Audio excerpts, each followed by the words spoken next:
તો મિત્રો હવે આપણે પ્રમેય 1.1 સમજીએ.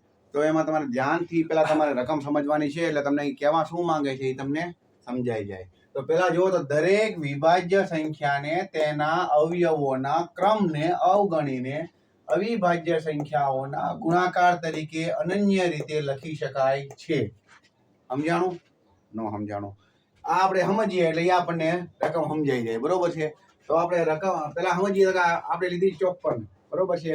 હવે આ 54 જે છે એને આપણે અવિભાજ્ય સંખ્યાઓથી ભાગી નાખીએ તો 27 દુ 54, 3 તેરી 9, 3 એકા 3. બરોબર છે? તો 2 3 3 3 એ રીતના આપણે આવી ગયા. તો હવે આમાં સમજવાનું છે રકમ શું કહેવા માંગે છે એ કે દરેક વિભાજ્ય સંખ્યાને તેના અવયવોના ક્રમને, દરેક વિભાજ્ય એટલે આપણે આ વિભાજ્ય સંખ્યા લીધી 54, તેના અવયવોના, આ એના અવયવો થઈ ગયા.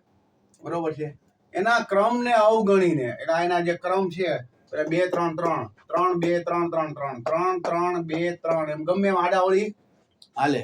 બરોબર છે? ક્રમને અવગણીને અવિભાજ્ય સંખ્યાઓના ગુણાકાર તરીકે, એટલે અવિભાજ્ય સંખ્યા છે એના ગુણાકાર તરીકે અનન્ય રીતે, એટલે એકની એક રીતે લખી શકાય છે. એટલે એમાં તમે ગમે એમ ગુણાકાર તરીકે તમે આમાં બે સંખ્યા એકની એક જ આવશે. 2 જે છે એ એક વખત આવે અને 3 જે છે એ 3 વખત આવે. એ સિવાય બીજું કાંઈ આવે નહીં. તો એમાં ગુણાકાર તરીકે એમાં ક્રમને અવગણીને તમે ગમે એમ લખી શકો. 3 3 2 3 ગમે એ રીતના તમે લખી શકો. આમ બી લખી શકો 3 ગુણા 3 ગુણા 3 એને ગુણા 2. સમજાણું? તો આમાં ક્રમને અવગણીને, એટલે જો બીજી વાર તમને એકવાર સમજાવી દઉં છું. દરેક વિભાજ્ય સંખ્યાને તેના અવયવોના ક્રમને અવગણીને અવિભાજ્ય સંખ્યાઓના ગુણાકાર તરીકે અનન્ય રીતે લખી શકાય છે. અનન્ય રીતે એટલે એમાં એકની એક જ સંખ્યા આવે. એમાં બીજું કઈ 3 છે એ 3 વખત ને 2 છે 1 વખત, એની સિવાય બીજું કઈ આવે નહીં. પણ આમાં તમે વચ્ચે ગમે ના બે ને એડ કરી શકો છો. બરોબર છે? એમાં બીજું સમજાણું?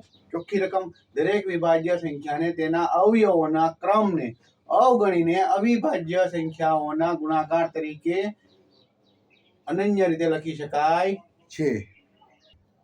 અને હવે આ તમે આ રકમ તમને ટૂંકમાં બિલકુલ મગજમાં બેઠી ગઈ, સમજાઈ ગઈ. તો હવે તમે આ જે છે એના અવયવો, એમાં તમે ગમે એમ કરો એટલે એનો ગુણાકાર શું આવે?